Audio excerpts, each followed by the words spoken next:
നമസ്കാരം, ഞാൻ ബൈജു ദേവസി. ആദ്യം പ്രധാന വാർത്തകൾ. ബ്ലൂ സ്റ്റാർ ബ്രാൻഡഡ് ഷോറൂമിനൊപ്പം കിച്ചൺ അപ്ലയൻസുകളുമായി Active at Home mobile phone sales and സർവീസിംഗിനായി പ്രത്യേക വിഭാഗം. Active at Home, NH Puthukkad.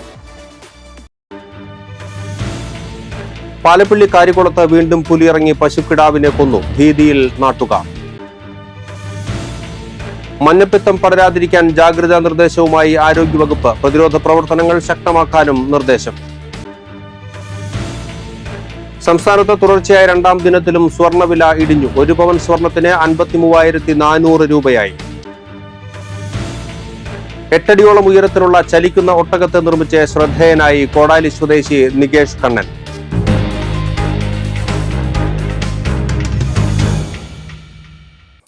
വാർത്തകൾ വിശദമായി. പാലപ്പള്ളി കാരിക്കുളത്ത് വീണ്ടും പുലിയിറങ്ങി പശുക്കിടാവിനെ കൊന്നു. ചൊവ്വാഴ്ച പുലർച്ചെയാണ് പശുക്കിടാവിന്റെ ജഡം കണ്ടെത്തിയത്. പാലപ്പള്ളി കാരിക്കുളത്ത് തോട്ടം തൊഴിലാളികൾ താമസിക്കുന്ന പാടികൾക്ക് സമീപമാണ് പുലിയിറങ്ങിയത്. പാടികൾക്കരികിൽ നിന്നാണ് പശുക്കുട്ടിയെ പുലി പിടികൂടിയത്. തൊട്ടടുത്ത റബ്ബർ തോട്ടത്തിലാണ് പശുക്കുട്ടിയെ ചത്ത നിലയിൽ കണ്ടത്. പശുക്കുട്ടിയുടെ ശരീരഭാഗങ്ങൾ പുലി ഭക്ഷിച്ച നിലയിലാണ്. ഒരാഴ്ചയ്ക്കിടെ രണ്ടാം തവണയാണ് പ്രദേശത്ത് പുലിയിറങ്ങി പശുക്കുട്ടിയെ പിടികൂടുന്നത്. തോട്ടങ്ങളിൽ മേഞ്ഞു നടക്കുന്ന കന്നുകാലികൾ വൈകിട്ടാണ് പാടികൾക്ക് സമീപം എത്തുന്നത്. രാത്രികളിൽ കന്നുകാലികളെ പുലി ആക്രമിക്കുന്നതും പതിവാണ്. ഇവയുടെ കൂട്ടത്തോടെയുള്ള കരച്ചിൽ കേട്ടാണ് വീട്ടുകാർ പുലിയിറങ്ങുന്നത് അറിയുന്നത്. പുലിയുടെ ആക്രമണം ഭയന്ന വീട്ടുകാർക്ക് പുറത്തിറങ്ങാൻ കഴിയാത്ത അവസ്ഥയാണ്. അടച്ചുറപ്പില്ലാത്ത ഒറ്റമുറി പാടികളിൽ താമസിക്കുന്ന തോട്ടം തൊഴിലാളികളും ആദിവാസികളും ഏറെയുള്ള പ്രദേശത്താണ് നിരന്തരം പുലിയിറങ്ങുന്നത്. കുട്ടികളും സ്ത്രീകളും ഭീതിയോടെയാണ് പുറത്തിറങ്ങുന്നത്. 2 ആഴ്ച മുൻപ് കുണ്ടായി ചൊക്കന ഭാഗത്ത് റോഡ് മുറിച്ച് കടന്ന പുലിയെ അതുവഴി വന്ന കാർ യാത്രക്കാർ കണ്ടിരുന്നു. പ്രദേശത്ത് പുലിയുടെ ആക്രമണം പതിവായിട്ടും വനം വകുപ്പ് അധികൃതർ പുലിയെ പിടികൂടുന്നതിനുള്ള നടപടികൾ സ്വീകരിക്കുന്നില്ല എന്നാണ് നാട്ടുകാരുടെ ആക്ഷേപം. സംസ്ഥാനത്ത് പലയിടങ്ങളിലും മഞ്ഞപ്പിത്തം പടരുന്ന സാഹചര്യത്തിൽ കൂടുതൽ പേരിലേക്ക് രോഗമെത്താതിരിക്കാൻ ജാഗ്രതയോടെ ആരോഗ്യവകുപ്പ്. നിലവിൽ കേസുകൾ റിപ്പോർട്ട് ചെയ്യപ്പെടുന്ന തൃശൂർ, മലപ്പുറം, എറണാകുളം, കോഴിക്കോട് ജില്ലകളിൽ കാര്യമായ ശ്രദ്ധ നൽകേണ്ടതുണ്ടെന്നാണ് ആരോഗ്യവകുപ്പ് അറിയിക്കുന്നത്. ഇവിടങ്ങളിൽ പ്രതിരോധ പ്രവർത്തനങ്ങൾ ശക്തമാക്കണം. രോഗബാധിത പ്രദേശങ്ങളിലെ കുടിവെള്ള സ്രോതസ്സുകളിൽ ക്ലോറിനേഷൻ നടത്താനും ഹോട്ടലുകളിൽ തിളപ്പിച്ചാറിയ വെള്ളം മാത്രം നൽകാനും നിർദ്ദേശമുണ്ട്. ജില്ലയിൽ ഡെങ്കിപ്പനി, വെസ്റ്റ് നൈൽ എന്നിവ വർദ്ധിക്കുന്ന സാഹചര്യത്തിൽ മഴക്കാലത്തിന് മുൻപ് ഓരോ സ്ഥാപനത്തിന്റെയും വീടിന്റെയും പരിസരത്ത് കൊതുകിന്റെ പ്രജനനം, അതിനുള്ള സാഹചര്യം എന്നിവ ഇല്ലെന്ന് ഉറപ്പാക്കണമെന്ന് ജില്ലാ മെഡിക്കൽ ഓഫീസർ അറിയിച്ചു. കേരള പൊതുജനാരോഗ്യ നിയമം 2023 കൊതുകിന്റെ പ്രജനനം കാണപ്പെടുക, ഇവയ്ക്ക് കാരണമാകുന്ന തരത്തിൽ വെള്ളം കെട്ടിനിൽക്കുക, തോട്ടങ്ങളിലെ ചിരട്ടകൾ, പാളകൾ തുടങ്ങിയവയിൽ കൊതുക് വളരുന്ന സാഹചര്യമുണ്ടാകുക, കൊതുക് നിയന്ത്രണ നിർദ്ദേശങ്ങൾ ലംഘിക്കുക എന്നിവ കുറ്റകരവും ശിക്ഷാർഹവുമാണ്. ഓരോ കുറ്റത്തിനും വിവിധ വകുപ്പുകൾ പ്രകാരം 10,000 രൂപ വരെ പിഴ ശിക്ഷ ലഭിക്കുമെന്നും ആരോഗ്യവകുപ്പ് അധികൃതർ അറിയിച്ചു. കൊടകര ഗ്രാമപഞ്ചായത്തിലെ മഴക്കാല പൂർവ്വ ശുചീകരണ പ്രവർത്തനങ്ങൾ ചർച്ച ചെയ്യുന്നതിനും ഏകോപിപ്പിക്കുന്നതിനുമായി ജനപ്രതിനിധികളുടെയും നിർവഹണ ഉദ്യോഗസ്ഥരുടെയും വിവിധ സ്ഥാപന മേധാവികളുടെയും സംയുക്ത യോഗം നടത്തി. പഞ്ചായത്ത് പ്രസിഡന്റ് അമ്പിളി സോമൻ ഉദ്ഘാടനം ചെയ്തു. ആരോഗ്യ വിദ്യാഭ്യാസ സ്ഥിരം സമിതി അധ്യക്ഷ ദിവ്യ ഷാജു അധ്യക്ഷത വഹിച്ചു. കുടുംബാരോഗ്യ കേന്ദ്ര medical officer doctor Smitha, health inspector Anthru, vice president KG Rajeesh എന്നിവർ സംസാരിച്ചു. പഞ്ചായത്ത് ജനപ്രതിനിധികൾ, ഘടക സ്ഥാപന മേധാവികൾ, മഹാത്മാഗാന്ധി ദേശീയ ഗ്രാമീണ തൊഴിലുറപ്പ് പദ്ധതി, കുടുംബശ്രീ, അംഗനവാടി പ്രവർത്തകർ, ആശാപ്രവർത്തകർ, ഹരിതകർമ്മസേന പ്രവർത്തകർ എന്നിവർ സന്നിഹിതരായി. 2 ദിവസങ്ങൾക്കുള്ളിൽ വാർഡ് തല ശുചിത്വ കമ്മിറ്റികളുടെ യോഗങ്ങൾ പൂർത്തീകരിക്കുന്നതിനും 19-ാം തീയതിക്കുള്ളിൽ പഞ്ചായത്ത് തല മഴക്കാല പൂർവ്വ ശുചീകരണ പ്രവർത്തനങ്ങൾ പൂർത്തീകരിക്കുന്നതിനും യോഗം തീരുമാനിച്ചു. പറപ്പൂക്കര സെന്റ് ജോൺ ഫൊറോന പള്ളിയിൽ വിശുദ്ധ ലോന മുത്തപ്പന്റെ തിരുനാൾ ബുധൻ, വ്യാഴം ദിവസങ്ങളിൽ ആഘോഷിക്കും. ബുധനാഴ്ച രാവിലെ 9-ന് ഫാദർ ജിൻഡോ ചിറമ്പേൽ മുഖ്യ കാർമ്മികനായ ആഘോഷമായ പാട്ടുകുർബാന നടക്കും. വൈകിട്ട് 5:15-ന് വിശുദ്ധന്റെ തിരുസ്വരൂപം കൂട്ടിൽ നിന്ന് ഇറക്കൽ ചടങ്ങിന് മാർ വിൻസെന്റ് നെല്ലായിപ്പറമ്പിൽ കാർമ്മികനാകും. രാത്രി 8-ന് തിരുമുടി എഴുന്നള്ളിപ്പുണ്ടായിരിക്കും. തിരുനാൾ ദിനമായ വ്യാഴാഴ്ച രാവിലെ 5 മുതൽ 9 വരെ തുടർച്ചയായി വിശുദ്ധ കുർബാനയും 10:30-ന് ആഘോഷമായ തിരുനാൾ പാട്ടുകുർബാനയും ഉണ്ടായിരിക്കും. ആഘോഷമായ തിരുനാൾ പാട്ടുകുർബാനയ്ക്ക് ഫാദർ ആൻജോ പുത്തൂർ മുഖ്യ കാർമ്മികനാകും. ഫാദർ സിജു കൊമ്പൻ സന്ദേശം നൽകും. ഉച്ചതിരിഞ്ഞ് 3-ന് വിശുദ്ധ കുർബാനയ്ക്ക് ശേഷം തിരുനാൾ പ്രദർശനം നടക്കും. ഈ മാസം 23-ന് പാട്ടുകുർബാനയും നേർച്ചയൂട്ടും കുഞ്ഞുങ്ങൾക്കുള്ള ചോറൂട്ടും നടക്കും. പറപ്പൂക്കര ഷഷ്ടി പള്ളിത്തിരുന്നാൾ എന്നിവയോടനുബന്ധിച്ച് പറപ്പൂക്കര കേളി യുവജന സംഘം ഒരുക്കിയ സാംസ്കാരിക സംഗമം കെ രാമചന്ദ്രൻ MLA ഉദ്ഘാടനം ചെയ്തു. പഞ്ചായത്ത് പ്രസിഡന്റ് EK അനൂപ് അധ്യക്ഷത വഹിച്ചു. പറപ്പൂക്കര ഫൊറോന പള്ളി വികാരി ഫാദർ ജോയ് പെരേപ്പാടൻ, ഇമാം സൈഫുദ്ദീൻ അൽ ഖാസിമി ഓണംപിള്ളി, ക്ഷേത്ര committee secretary K Narayanan, Beena Surendran, Reena Francis, Sheeba Surendran, ED Dileesh, TS Abhilash, Shaju ഉറുവത്ത് എന്നിവർ പ്രസംഗിച്ചു. ജീവൻ തുടിക്കുന്ന ഒട്ടകത്തെ നിർമ്മിച്ച് നികേഷ് കണ്ണൻ. കലാകാരനായ നികേഷ് കണ്ണൻ രൂപപ്പെടുത്തിയ ഒട്ടകമാണ് ഇപ്പോൾ കോടാലിക്കാരുടെ സംസാര വിഷയം.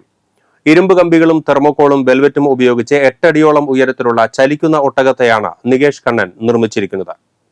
പോയ വർഷങ്ങളിൽ പല വലിപ്പത്തിലുള്ള 9ഓളം ഗജവീരന്മാരെ നിർമ്മിച്ചിട്ടുള്ള ഈ യുവ കലാകാരൻ ജീവസുറ്റ ഒട്ടകത്തെ നിർമ്മിച്ചുകൊണ്ടാണ് ഇപ്പോൾ നാട്ടുകാരെ വിസ്മയിപ്പിച്ചിരിക്കുന്നത്. ഒട്ടകത്തിന്റെ രൂപം പലരും നിർമ്മിച്ചിട്ടുണ്ടെങ്കിലും ചലിക്കുന്ന ഒട്ടകം പുതുമയാണ്. കോടാലി കുട്ടിയമ്പലം പരിസരത്തുള്ള നികേഷിന്റെ വീട്ടുമുറ്റത്ത് ഇപ്പോൾ 3 ആനകൾക്കൊപ്പം തല ഉയർത്തി നിൽക്കുന്ന ഒട്ടകത്തെയും നാട്ടുകാർക്ക് കാണാം. നീണ്ട 1 മാസക്കാലത്തെ അധ്വാനത്തിനൊടുവിലാണ് ജീവനുള്ളതെന്ന് തോന്നിക്കുന്ന തരത്തിൽ ഒട്ടകത്തെ ഈ യുവപ്രതിഭ രൂപപ്പെടുത്തിയെടുത്തത്. ചെറുപ്പം മുതലേ ശില്പനിർമ്മാണത്തിലും ചിത്രം വരയിലും അഭിരുചിയുള്ള നികേഷ് വലിയൊരു ആനപ്രേമി കൂടിയാണ്. കുട്ടിക്കാലത്ത് ഉത്സവങ്ങൾക്ക് പോകുമ്പോൾ ആനകളെ സസൂക്ഷ്മം നിരീക്ഷിക്കുന്ന നികേഷ് കൃത്രിമമായി ആനയെ നിർമ്മിക്കണമെന്ന മോഹം കുറെ കാലം മനസ്സിൽ കൊണ്ടു നടന്നു. 18ാമത്തെ വയസ്സിലാണ് ആദ്യമായി അത് സാക്ഷാത്കരിച്ചത്. ആദ്യമൊക്കെ നികേഷിന്റെ കരവിരുതിൽ പിറവിയെടുത്തത് ചലിക്കാത്ത ആനകളായിരുന്നു. പിന്നീട് തുമ്പിക്കൈയും ചെവികളും ആട്ടുന്ന ആനകൾക്ക് രൂപം നൽകി.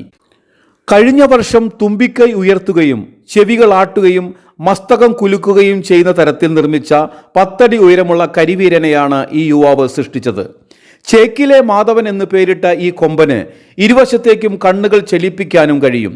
2 ലക്ഷം രൂപയോളം ചെലവഴിച്ചാണ് 3 മാസം സമയമെടുത്ത് നികേഷ് ഈ കൊമ്പനാനയെ നിർമ്മിച്ചത്. ഓട്ടോമൊബൈൽ മെക്കാനിസം പഠിച്ചതിന്റെ പിൻബലമാണ് മൃഗങ്ങളുടെ രൂപങ്ങൾക്ക് ചലനശേഷി നൽകാൻ നികേഷിനെ സഹായിച്ചത്. ആനയ്ക്ക് പുറമെ ഈ വർഷം വ്യത്യസ്തതയുള്ള ഒരു നിർമ്മിതി ഒരുക്കണമെന്ന ചിന്തയിലാണ് ഇപ്പോൾ ഒട്ടകം പിറവിയെടുത്തത്. ഒട്ടകത്തിന്റെ നിർമ്മിതിക്കായി 80,000-ഓളം രൂപയാണ് ചെലവഴിച്ചത്. പുറത്ത് 2 പേർക്ക് കയറിയിരിക്കാവുന്ന തരത്തിലാണ് ഒട്ടകത്തെ രൂപപ്പെടുത്തിയിട്ടുള്ളത്. പരസഹായമില്ലാതെയാണ് ആനകളെയും ഒട്ടകത്തെയും നികേഷ് നിർമ്മിച്ചത്. നികേഷിന്റെ ജീവൻ തുടിക്കുന്ന ആനകളെയും ഒട്ടകത്തെയും കാണാൻ നിരവധി പേർ എത്തുന്നുണ്ട്. ഉത്സവത്തിനും പെരുന്നാളിനും പ്രദർശിപ്പിക്കാനായി ഇവയെ പലരും കൊണ്ടുപോകാറുണ്ട്. ഗാർഡൻ സെറ്റിംഗിലും നികേഷ് വിദഗ്ധനാണ്. വെറൈറ്റി സംഭവങ്ങൾ, ജിറാഫോ അല്ലെങ്കിൽ മറ്റു മൃഗങ്ങളുടെ രൂപങ്ങളൊക്കെ ചെയ്യണമെന്നാണ് ആഗ്രഹിക്കുന്നത്. ഇങ്ങനെ ഉള്ള ഓരോ ആന, അങ്ങനെയുള്ള ഓരോ ശില്പങ്ങളൊക്കെ ചെയ്യും മറ്റുള്ളവരെ മുന്നിൽ നമ്മൾക്ക് കൊണ്ടുപോകാൻ. ഇപ്പം നമ്മളൊരു ആഗ്രഹത്തിൻ്റെ പുറത്ത് ചെയ്യുന്നതാണ്. അപ്പോൾ അത് മറ്റുള്ള ആളുകൾ ഓരോ പരിപാടികൾക്കൊക്കെ കൊണ്ടുപോകും. അപ്പോൾ അവരുടെ ഒരു പ്രോത്സാഹനം ഇതിൻ്റെ ഭാഗമായിട്ടുണ്ട്. അത് വളരെ നല്ലൊരു അതുകൊണ്ടാണ് നമുക്ക് ഇങ്ങനെ നല്ല രീതിയിൽ ഓരോ കാര്യങ്ങൾ ചെയ്യാൻ പറ്റുന്നത്. മറ്റത്തൂർ പടിഞ്ഞാട്ടുമുറി മഹാവിഷ്ണു ക്ഷേത്രത്തിൽ ഭാഗവത സപ്താഹ യജ്ഞത്തിന് തുടക്കമായി. ക്ഷേത്രം പ്രസിഡന്റ് കളരിക്കൽ ദിവാകരൻ ഉദ്ഘാടനം നിർവഹിച്ചു. രാമൻ ദീപോജ്വലനം നിർവഹിച്ചു. Secretary Raghu Kundanatt, treasurer Sethumadhavan, treasurer Sudha Sethumadhavan, committee അംഗങ്ങളായ ഷാജു പൂണൂരിപ്പറമ്പിൽ, സുജിത് ആനന്ദപുരത്തുകാരൻ, PC ബിനോയ്, ഗോപാലകൃഷ്ണൻ മൂത്തേടത്ത്, നിത്യ അരുൺ, ബിനി രാമു എന്നിവർ സന്നിഹിതരായിരുന്നു. മെയ് 19-ന് സപ്താഹം അവസാനിക്കും. 23, 24 തീയതികളിൽ നടക്കുന്ന പ്രതിഷ്ഠാദിന മഹോത്സവത്തിന് മുന്നോടിയായാണ് ഭാഗവത സപ്താഹം സംഘടിപ്പിച്ചിരിക്കുന്നത്. CPM വെള്ളിക്കുളങ്ങര ലോക്കൽ കമ്മിറ്റി മുൻ സെക്രട്ടറിയും കൊടകര ഏരിയ കമ്മിറ്റി അംഗവുമായിരുന്ന MM ജോർജിന്റെ 25ാമത് ചരമവാർഷിക ദിനാചരണം സംഘടിപ്പിച്ചു. വിവിധ ബ്രാഞ്ചുകളിൽ പതാക ഉയർത്തി. വെള്ളിക്കുളങ്ങരയിൽ നടന്ന അനുസ്മരണ പൊതുയോഗം CPM Kodakara area secretary PK Sivaraman ഉദ്ഘാടനം ചെയ്തു. PC ഉമേഷ് അധ്യക്ഷനായി. PK Krishnankutty, PK Rajan, UT തിലകമണി എന്നിവർ പ്രസംഗിച്ചു. പാർട്ടി കെട്ടിപ്പടുക്കുന്നതിൽ മറ്റിതര ജനവിഭാഗങ്ങളുമായുള്ള സമ്പർക്കത്തിൻ്റെ ഭാഗമായിട്ടുള്ള സമീപനം എടുത്താലും ജോർജേട്ടൻ പ്രത്യേകമായ ഒരു സമീപനം സ്വീകരിച്ചു പോകുന്ന ഒരാളായിരുന്നു. എല്ലാ വിഭാഗ ജനങ്ങളുമായി, ഇതര രാഷ്ട്രീയ നേതാക്കന്മാരുമായും എല്ലാം. അതിരപ്പള്ളി പിള്ളപ്പാറയിൽ സെന്റ് തോമസ് പള്ളിയിൽ കാട്ടാന കയറി ഷെഡ് തകർത്തു. ചൊവ്വാഴ്ച രാവിലെ 5:30 കപ്പ്യാർ പള്ളിയിലേക്ക് എത്തിയപ്പോഴാണ് പള്ളിവളപ്പിൽ കാട്ടാനയെ കണ്ടത്. വാഹനം പാർക്ക് ചെയ്യുന്ന ഷെഡ് മറിച്ചിട്ട ശേഷം മുൻവശത്തെ തെങ്ങ് മറിക്കുവാൻ ശ്രമിക്കുകയായിരുന്നു. ഒച്ചവെച്ചിട്ടും പോകാതായപ്പോൾ പ്രദേശവാസികളെ വിളിച്ചെഴുന്നേൽപ്പിച്ച് ബഹളമുണ്ടാക്കി ആനയെ തുരത്തുകയായിരുന്നു. കുറച്ചു ദിവസങ്ങളായി ഈ ആന പള്ളിവളപ്പിലും പരിസരത്തും നാശം വിതയ്ക്കുന്നതായി നാട്ടുകാർ പറയുന്നു. ആവേശം സിനിമ മോഡൽ പാർട്ടി നടത്തി ഗുണ്ടാത്തലവൻ, റീലുകളിട്ട് ആഘോഷമാക്കി ഗുണ്ടകളും. 4 കൊലപാതക കേസുകളിൽ അടക്കം പ്രതിയാണ് ഗുണ്ടാത്തലവൻ അനൂപ്. ജയിലിൽ നിന്ന് പുറത്തിറങ്ങിയതിന്റെ സന്തോഷത്തിലായിരുന്നു ആവേശം മോഡൽ പാർട്ടി സംഘടിപ്പിച്ചത്. കൊടും ക്രിമിനലുകൾ അടക്കം 60ഓളം പേർ പാർട്ടിയിൽ പങ്കെടുത്തു. ഗുണ്ടകളുടെ സംഗമമായി മാറിയ പാർട്ടിയുടെ ദൃശ്യങ്ങൾ എടാ മോനെ എന്ന ഹിറ്റ് ഡയലോഗോടെ റീൽസായി സോഷ്യൽ മീഡിയയിൽ പങ്കുവച്ചു. പാർട്ടിയിലേക്ക് മദ്യക്കുപ്പികൾ കൊണ്ടുപോകുന്നതുൾപ്പെടെ റീൽസിൽ ഉണ്ട്. കൊട്ടേക്കാട് പാടശേഖരത്താണ് പാർട്ടി നടത്തിയത്.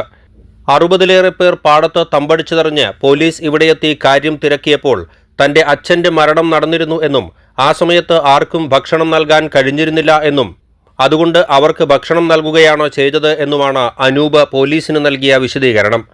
ഇക്കാര്യങ്ങൾ സ്പെഷ്യൽ ബ്രാഞ്ച് റിപ്പോർട്ടായി സമർപ്പിച്ചിട്ടുണ്ട്. സംഭവത്തിൽ പോലീസ് അന്വേഷണം തുടരുകയാണ്. CBSE 10ാം ക്ലാസ് പരീക്ഷയിൽ കോടാലി ശ്രീനാരായണ വിദ്യാമന്ദിർ സെൻട്രൽ സ്കൂളിൽ നിന്ന് പരീക്ഷ എഴുതിയ 35 കുട്ടികളിൽ 31 പേർ ഡിസ്റ്റിങ്ഷനോടുകൂടി വിജയിച്ചു.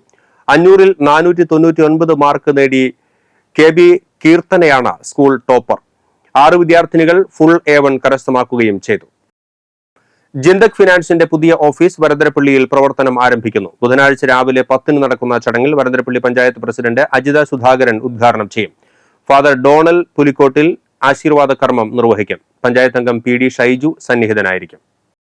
സംസ്ഥാനത്ത് സ്വർണ്ണവില കുറഞ്ഞു. തുടർച്ചയായ 2ാം ദിവസമാണ് വില ഇടിയുന്നത്. 1 പവൻ സ്വർണത്തിന്റെ വില 320 രൂപ കുറഞ്ഞു. തിങ്കളാഴ്ച 80 രൂപ കുറഞ്ഞിരുന്നു. ചൊവ്വാഴ്ച 1 പവൻ സ്വർണത്തിന്റെ വിപണി വില 53,400 രൂപയാണ്. 2 ദിവസങ്ങൾ കൊണ്ട് 400 രൂപയാണ് കുറഞ്ഞത്.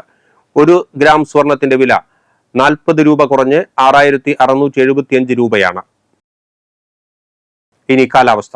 കൂടിയ താപനില 32 ഡിഗ്രി സെൽഷ്യസ്, കുറഞ്ഞ താപനില 26 ഡിഗ്രി സെൽഷ്യസ് രേഖപ്പെടുത്തി.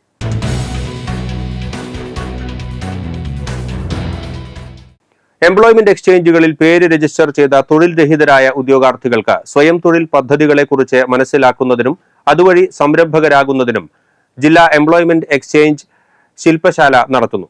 ജില്ലാ എംപ്ലോയ്മെന്റ് എക്സ്ചേഞ്ചിന്റെ ട്രെയിനിംഗ് ഹാളിൽ നടക്കുന്ന ശില്പശാലയിൽ പങ്കെടുക്കുന്നതിന് താൽപര്യമുള്ളവർ 0487-233-1016 എന്ന നമ്പറിൽ രജിസ്റ്റർ ചെയ്യേണ്ടതാണെന്ന് ജില്ലാ എംപ്ലോയ്മെന്റ് ഓഫീസർ അറിയിച്ചു. Kallettumkara K Karunakaran memorial model polytechnic കോളേജിൽ ഡാറ്റ എൻട്രി ഓപ്പറേറ്റർ ട്രെയിനിയുടെ താൽക്കാലിക ഒഴിവിലേക്ക് ഉദ്യോഗാർത്ഥിയെ ക്ഷണിക്കുന്നു. യോഗ്യത ഡിഗ്രിയും 1 വർഷത്തിൽ കുറയാത്ത കമ്പ്യൂട്ടർ ഡിപ്ലോമയും. താൽപര്യമുള്ളവർ ബുധനാഴ്ച രാവിലെ 10 മണിക്ക് അസൽ സർട്ടിഫിക്കറ്റുകളുമായി കോളേജിൽ നേരിട്ട് ഹാജരാകേണ്ടതാണ് എന്നാണ് അറിയിച്ചിരിക്കുന്നത്. കൂടുതൽ വിവരങ്ങൾക്ക് 9495552751 എന്ന നമ്പറിൽ ബന്ധപ്പെടുക. ഇനി സ്വർണ്ണവില. സ്വർണം ഗ്രാമിന് 6,675 രൂപയും പവന് 53,400 രൂപയും രേഖപ്പെടുത്തി.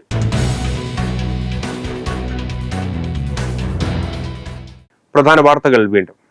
ബ്ലൂ സ്റ്റാർ ബ്രാൻഡഡ് ഷോറൂമിനൊപ്പം കിച്ചൺ അപ്ലയൻസുകളുമായി Active at Home mobile phone sales and സർവീസിംഗിനായി പ്രത്യേക വിഭാഗം.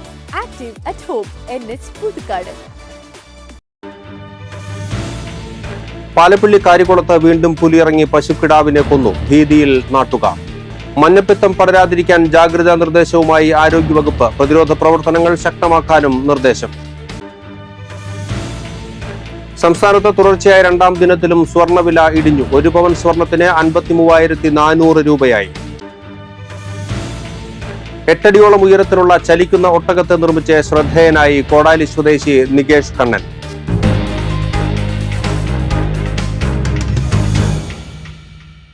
ഇതോടെ ബുള്ളറ്റിൻ പൂർണ്ണമാകുന്നു. പുതുക്കാട് മേഖലയിലെ പ്രധാന സംഭവങ്ങളുടെ വാർത്താ ക്ലിപ്പുകളും ഡെയിലി ന്യൂസും NCTV ന്യൂസ് എന്ന യൂട്യൂബ് ചാനലിൽ ലഭ്യമാണ്. ന്യൂസ് ബുള്ളറ്റിന്റെ പ്രീമിയർ സംപ്രേഷണം എല്ലാ ദിവസവും രാത്രി 10-ന്. പുതുക്കാട് നിയോജക മണ്ഡലം, കൊടകര ബ്ലോക്ക് പഞ്ചായത്ത് പരിധികളിലെ സമഗ്ര വാർത്തകൾ അറിയുന്നതിന് NCTV ന്യൂസ് എന്ന യൂട്യൂബ് ചാനൽ സബ്സ്ക്രൈബ് ചെയ്യുക. നമസ്കാരം.